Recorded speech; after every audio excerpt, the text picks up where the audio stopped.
Hey guys, welcome back to Medical Coding with Blue.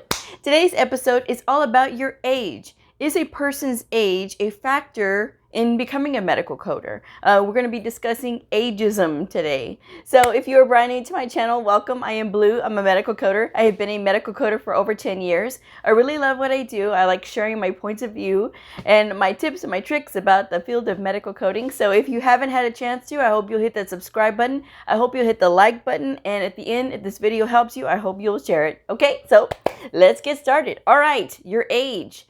I've been getting lots of concerning emails asking about age. Is ageism an issue in medical coding? I get this from young people. I get this from older people. People of all ages are getting into medical coding. Some are just out of high school, and some are in their late 50s, and some are in their mid 50s, and some are in their 40s, and somewhere in between. So everybody has this little bit of concern. Okay, it's like I'm starting out in a brand new field, and I've been in another profession before. Can I really do this? Are they going to consider my age? Here's the thing. It is a legitimate concern. Okay, of course, all your concerns are legitimate. But the thing is, there are laws to protect against age discrimination. That's first of all, okay? So you have the law on your side. I'm always going to defer back to the law because if you've watched my channel for any amount of time, you guys know that at one time before I got into this, I wanted to be an attorney. So I'm always going to defer back to the law. What does the law say? Okay? The law says you cannot be discriminated against based on your age. This is when you need to really, if your age is something that is worrying you, then you need to try to focus on other things. What are you bringing to the table? If you are older, you are bringing experience, you are bringing your wisdom, you are bringing your maturity, you are bringing lots and lots of different talents that a younger person that is new and starting out in life is not going to have.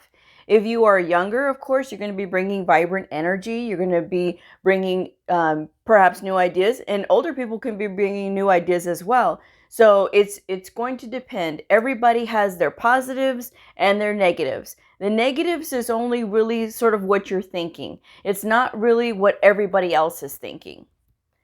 So I want you to think about what I just said. What you might be thinking is a negative, other people might not be thinking of at all. It's like when you have to think of if people are talking about you. Really, people aren't talking about you. It is really kind of what you're thinking in your own mind. People are more concerned about themselves. The same thing with companies, the same thing with hospitals. They are more concerned with their bottom line. How is hiring you going to benefit their bottom line? If you have done really well with your studies, if you've done really well with developing yourself as a medical coder, like the full picture, like not just knowing how to code, but you're also your personality and your professional presentation. If all of these things are lined up, this is making you a high caliber medical coder, even if you're just starting out, because you're knowing the secrets now that I've had all of this experience. This is all the things that I've learned. You guys are going into it, especially if you're brand new and you're going into this and you've been watching my videos. You know the secret now, right? You got to be the full package. And it's not just knowing how to code. It's professional presentation. It is being able to communicate with others and speak clearly and get your point across and these things like that. This is why I talk about this stuff all the time. It really is going to depend on how you are presenting yourself. If you are young, you need to make sure that you are doing everything you can to be mature, to give yourself a very good professional presentation, and make sure that you're going to have to understand too that these people that you're going to be working with are old enough to be your parents. So yes, sometimes they sort of do get that tone. I get it still.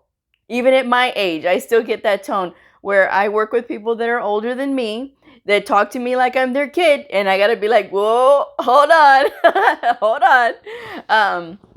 And then I have to sort of remind them that, hey, we are in a professional work environment. I had a partner before that was old enough to be my parent, and she often did this to me. And I had to kind of remind her, I'm not your kid, okay? I have to tell her, hey, we're colleagues, and I have to kind of remind her of that. So she had to kind of get out of that mode as well. So it's just a natural dynamic, especially when you're working in an environment for so long with people. They start to treat you like family, and sometimes that could be a good thing, and that could be a well. But that's something that you have to really work on. And if you're young, that's going to be part of your struggle, is that you have to make sure that you are mature and that you are handling things like an adult. Okay, and I know it's hard, especially if you're younger and this is perhaps your first job, but it is something that you guys do need to learn. Okay, and being professional at all times. And even if you have to get those books on being professional and professional habits and professional work and professional ethics, then you need to deal with that. If you're older, the same thing. You're going to have people that are young enough to be your children that are going to be your boss. And that's where it's sort of the dynamic sort of flips, right? And it's just like, okay, I have to take direction from somebody that's younger. It does happen. It's just because medical coding is a really wonderful field, that it has people that are coming into it at all stages and ages of life. Literally at all stages and ages. And so sometimes people that get into this field have been in a previous profession before, this perhaps not related to medical at all. And then all of a sudden they're into this field, and you're trying to learn, and you're trying to pick up all of these things and learn all this new software, and then you got to take direction from somebody that's young enough to be your kid or something like that, and it's just like, what do I do?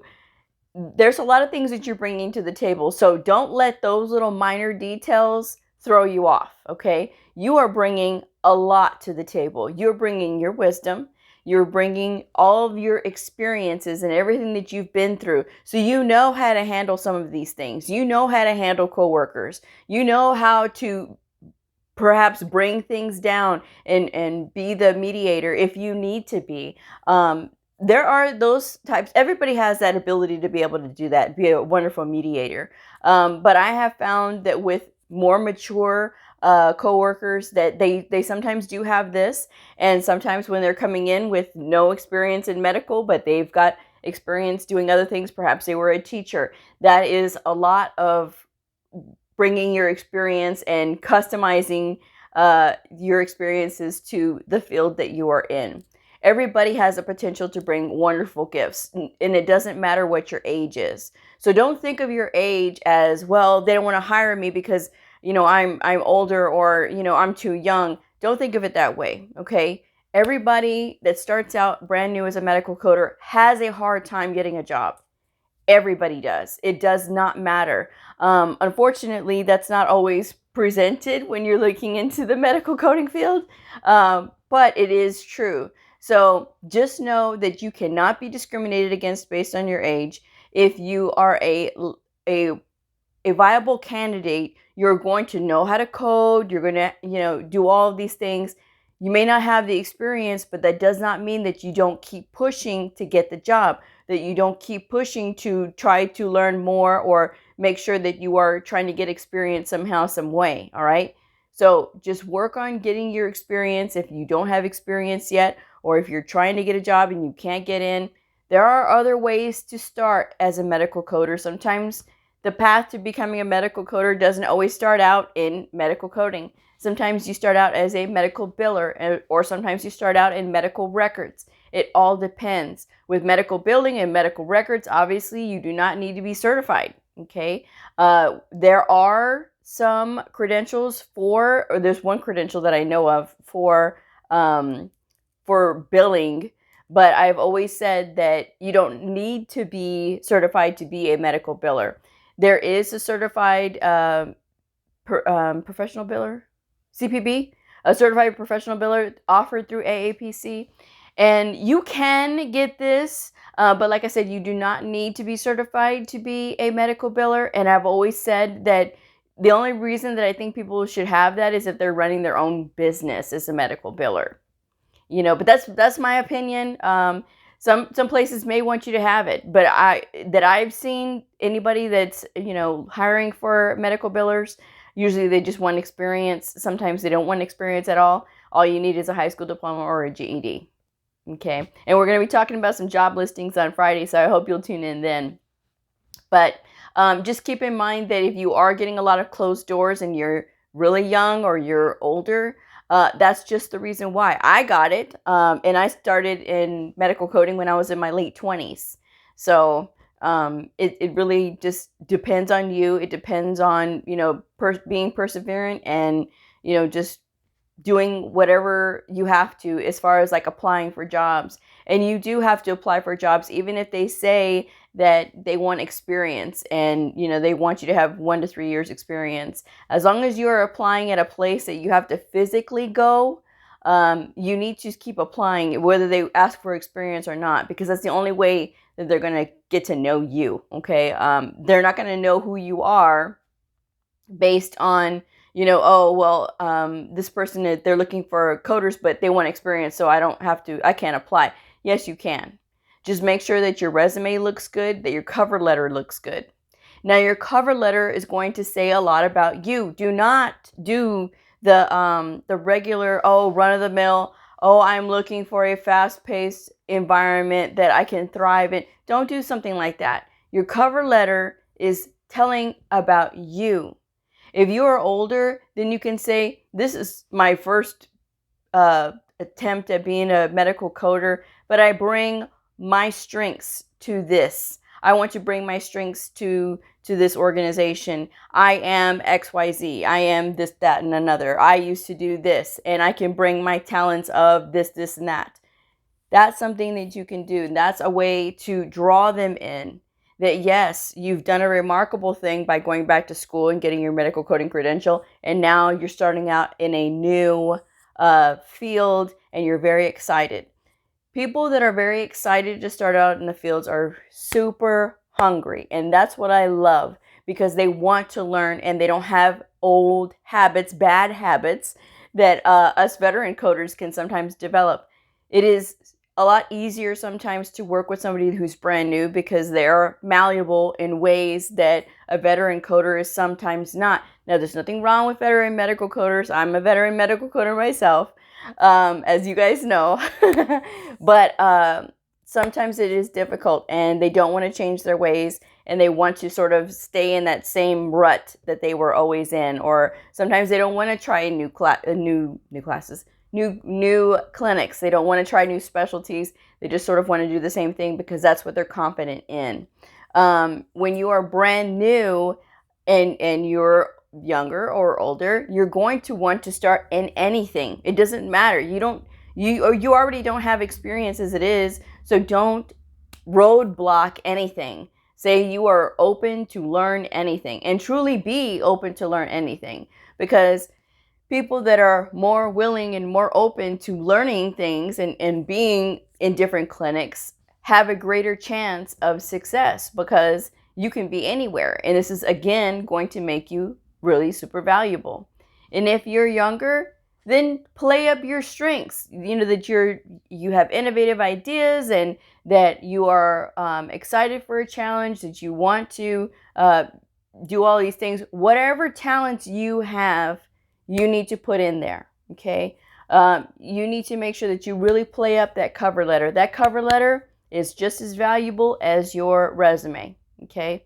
And if you really made great strides to learn anatomy, physiology, and medical terminology, this is very important, whether you're young or old, because the thing is, having that good foundation is going to go a long way. And if you've noticed in some of the job listings that we've talked about previously, they ask specifically for that. Don't discount that. That is something that is hugely important. I've gotten the email a couple days ago. Is it really necessary to take anatomy, physiology, and medical terminology? Yes! This is your foundation. This is the foundation of everything that you have to know. How are you supposed to be able to translate what you're reading into codes if you don't understand medical terminology, anatomy, physiology? Come on, guys. That's your foundation. That you do have to absolutely know before you start learning the coding part. Because if you try to learn the coding part before you learn the other part, it's not going to make any sense, and you're not setting yourself up for success. So you guys always want to be able to set yourself up for success. So my biggest advice to you is, if you're on, on either end of the spectrum on age, don't worry about your age. Play up your strengths, and don't let your age in your mind be a hindrance, because it's not. The more variety that we have of people, the better. The more we're going to be able to have those different kind of connections, because not everybody is going to connect with a certain group of people. Like whether they're older or whether they are younger, not everybody is going to be able to connect immediately. Okay? And we have to be able to communicate what we can bring to the table. Okay? That is a good thing. Okay? It is a really good thing. And sometimes, even when I had my partner, and before I got into, being a really good communicator, I would be like, very shy and really kind of quiet. And when she would be like, and then you hear the whole room stop. And then she would just kind of look, and she would be like, okay, are we all paying attention now? And they were like, yes, because she was old enough to be everybody in the room's mother. So, and she just had this sort of very stern look too. Not that that's something that you want to do, but it's just a difference of energy, I mean, her energy, my energy was, I'm very shy, I can't talk. They're not going to want to listen to me. And this was when I was first around my boys, I was just like, they're not going to want to listen to me, And then she would be like, and so everybody would just kind of be quiet and be like, okay, now we can start this meeting. But it took her to do that. But that was her bringing her strengths of, she had been, a mom for many years. She had been a cheerleading mom. She had been a soccer mom. She had done all of these things. So she knew how to bring a room to to its feet really quick. So she had that energy. So again, this is different things, different strengths, okay? And it's just going to depend on the energy that you are bringing, okay? This is why I say it's good for everybody to get into this field, because no matter your background, no matter your age, because we all need that variety of energy in our lives for things to go well. This is why I do say, and I have said it before, my former partner and I, we were good. When times were good, they were good. They weren't always bad. I've talked about my former partner before, that at the end, it unfortunately, it did not go well at the end. But the times that were good, they were good. And when the times when I had to remind her, hey, let's work together, let's do this, and I'm going to bring this energy and you're going to bring that energy, and here we go. And it was good, So that's just something to think about. Don't let your age be a hindrance, because it's not. It's a gift, whether you are young and youthful or you are mature, and it's all you. Everybody has that ability to bring those good strengths to the table. Okay, so that's what you got to focus on. Okay. All right, I'm gonna go ahead and wrap this one up. But I hope you guys just consider the things that you are proud of, the things that make you you. Okay, and always be yourself, but be your true, genuine self, and be as professional as you possibly can, and everything else will take care of itself. All right, so I'm going to wrap this one up. So if you are a medical coder, a medical coding student, somebody curious about the fascinating world of medical coding, a provider or a nurse, I invite you to like and subscribe and follow me on my journey in medical coding. I will see y'all next time. Bye.